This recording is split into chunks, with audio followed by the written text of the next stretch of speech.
What's up, everybody? Jonathan the Baptist.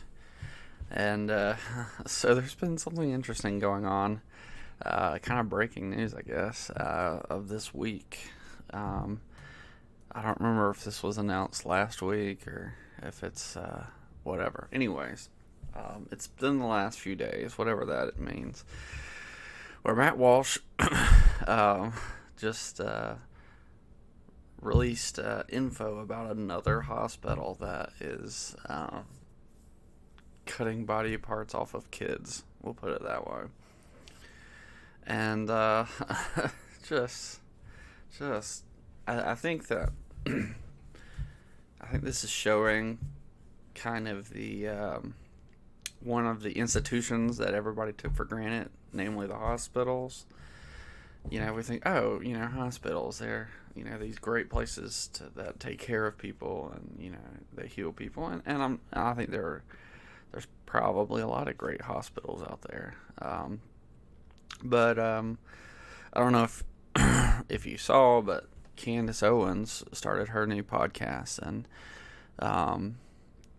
she, I think it was her first episode. She talks about her experience giving birth. But really, what the experience was that she talks about is some of the shady practices that happened at the hospital, and uncovered some of the weird things that go on behind the scenes in the pregnancy ward, which I was kind of shocked to hear. I've never been in a pregnancy ward, so it's not something I'm gonna hear. Um, but also we see on the other end, like, I've always known, well, I say always, I've known for a while that there's a lot of, like, um, a lot of things that go on in hospitals that shouldn't, considering, like, finances and stuff. And I think some of the problem is, like, the government, subsidizing a lot has caused some of these problems. Like, it's impossible for you to go in and, like, ask for the price of something, like an x-ray, because really what happens is the hospital negotiates with your insurance. The hospital gives this huge sum for these little things, and then the insurance comes in and says we're not paying that, and they're gonna bargain it down. So, as a side note, I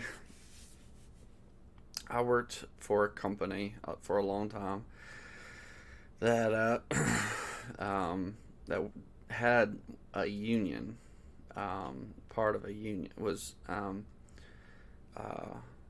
and there were a lot of employees who were a part of this union, and I of course had nothing to do with them, because I was like, I ain't giving more money to somebody else. I've already given enough. This was like 18-year-old me who knew nothing about politics. It's like, I ain't gonna give money to some random group that I have nothing to do with. I already make barely enough as it is. I've always kind of been a little rebellious, but yeah, I was like, I ain't paying no union to do nothing. I don't know who they are, what they're doing, but I ain't messing with it.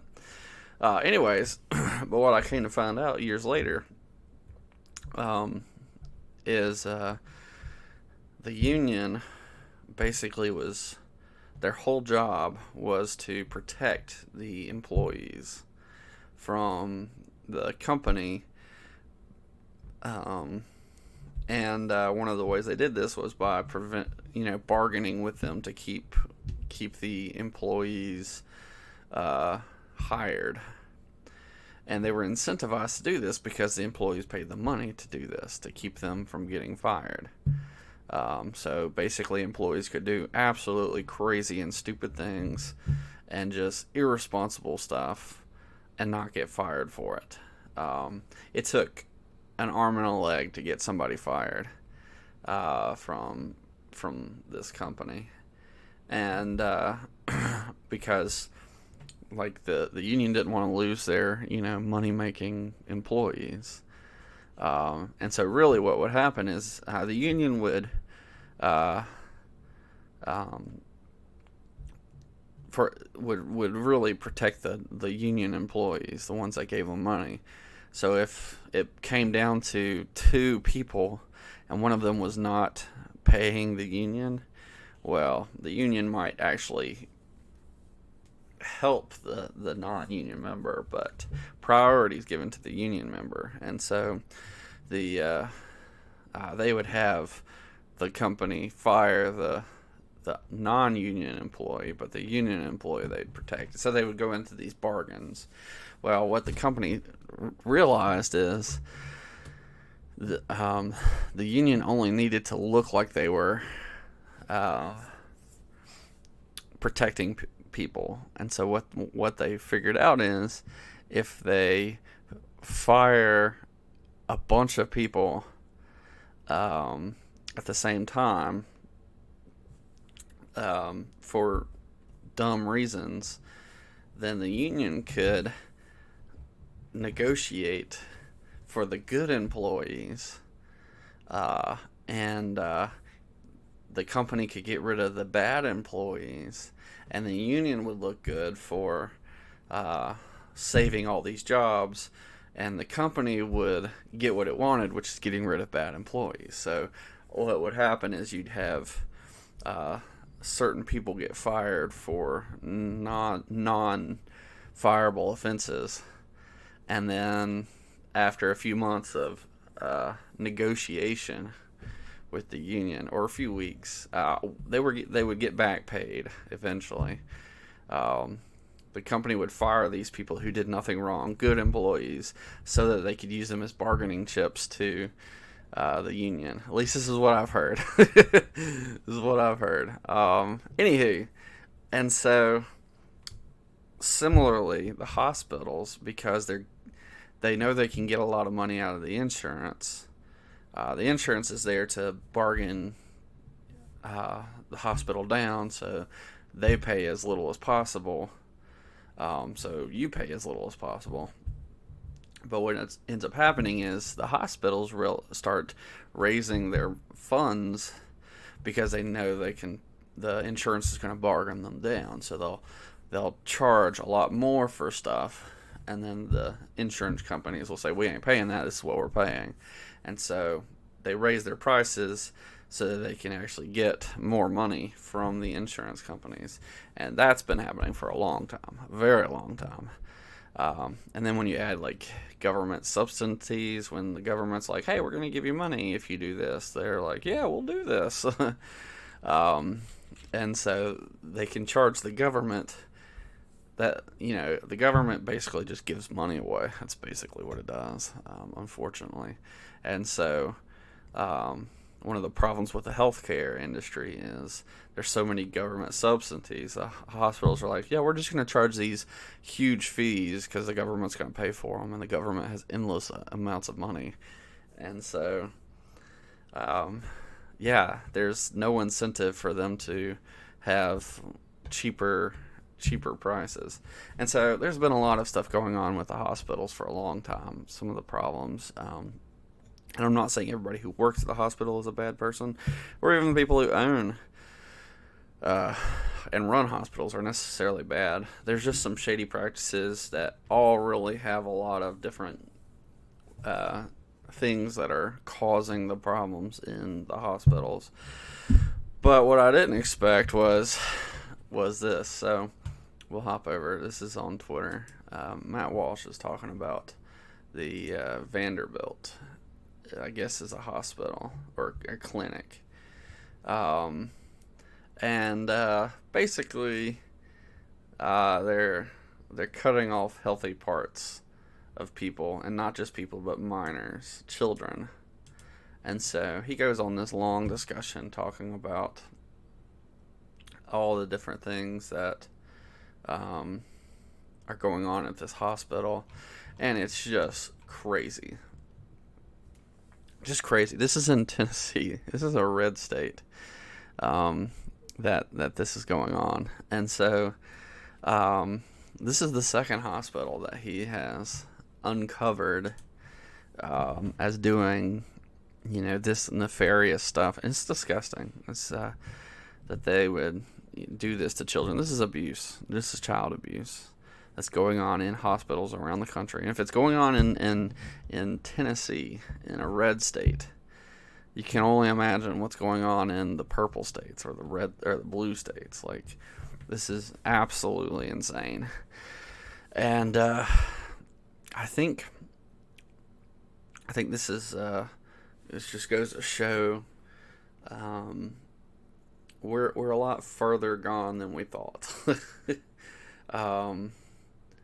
One of the institutions we thought we could count on, taking care of people, has decided to become an abuser. Now, of course, hospitals have been killing babies with abortion for a long time, so this is really nothing new. And there are other shady things that go on in hospitals, but I think it's time that we realize some of these systems that we take for granted, like the hospitals, like the schools, they're lost. We need to fix them, or completely change them. I think that it'd be good for the country to move away from public schools. Hospitals are a good thing, unlike, I think, public schools.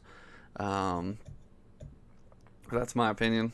I think that, one of the problems, I think it's good that people are moving away and starting to homeschool kids, because it's better for society, I think, than public schools are. But hospitals are a really great thing, but they've been corrupted, or as C.S. Lewis likes to say, bent. Now, I will say, I guess, kind of sum it up, like we have Matt Walsh is being attacked. Of course, he always is. But like, I saw some people on Twitter like tagging like the FBI and the justice, trying to get him to get in trouble legally for calling this out. And this is what the media did, and a lot of people on Twitter as well. This is what they did to him during the other hospital that they uncovered. Was that in Boston? I don't remember. So all Matt does is like shine a light on what's going on, and they flip out, and they're like, "Oh no!" Like, and I think that the Apostle John talks about this, and he says, "Men love darkness because their deeds are evil," and so this is why they fear God. God, Jesus says, "I am the light." And so people hate the truth because they are afraid of the light, because their deeds are evil. They're afraid to be exposed at who they are. They're afraid to be exposed of what they're doing. And so, yeah, all the right has to do is shine the light on what they're doing. This is why people hate, or the left hates, libs of TikTok. They're just shining a light on what the libs are already doing, what the leftist cult has done. They're not saying anything new. They're just here's a spotlight on what's going on, and leftists hate it because they realize that when people when their deeds are shown in the light, suddenly everybody realizes how disgusting and evil it is. So those are my thoughts on that. This video is already longer than I thought it was, but would be. But just I think that we're gonna start seeing more and more these hospitals. Some of the nefarious and disgusting and evil practices that they're doing, and the abuses that they're having to kids. We already know that abortions are happening, and that's really awful, because Planned Parenthood isn't the only place that does abortion. Spoiler alert. Hospitals can do it too. They just make it seem like more health care-y, whereas a Planned Parenthood, they Planned Parenthood is just that's all they do, and they're not really very clinical about it. Whereas the hospital makes it seem medical. Anyways, I don't know that all hospitals do that. It just depends on who owns them and the doctors that are there. But anyways, so there's a lot of nefarious things going on in hospitals, and I think we're just about to see the edge of it. I think we're about to see a lot more that's been going on behind the scenes at hospitals. So pretty scary stuff. So stay safe, and we'll catch you next time. Peace.